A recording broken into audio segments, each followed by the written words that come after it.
مر الزمان تألقا وأضاء للدنيا طريقا مشرقا، وهدى من الرحمن يهدينا به للصالحات وللمكارم والتقى. نور على مر الزمان تألقا وأضاء للدنيا طريقا مشرقا، وهدى من الرحمن يهدينا به للصالحات وللمكارم والتقى.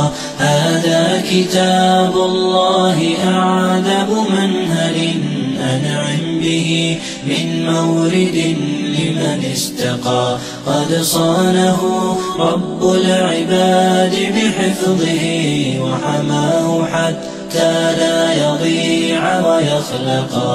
طوبى لمن حفظ الكتاب بصدره فبدا وضيئا كالنجوم تألقا، وتمثل القرآن في أخلاقه وفعاله فيه الفؤاد تعلقا، وتلاه في جنح الدجى متدبرا والدمع من بين الجفون ترقرقا. هذه صفات الحافظين كتابه حقا فكن بصفاتهم متخلقا. يا حافظ القرآن رتل آيه فالكل أنصت للتلاوة مطرقا. يا حافظ القرآن لست بحافظ حتى تكون لما حفظت مطبقا.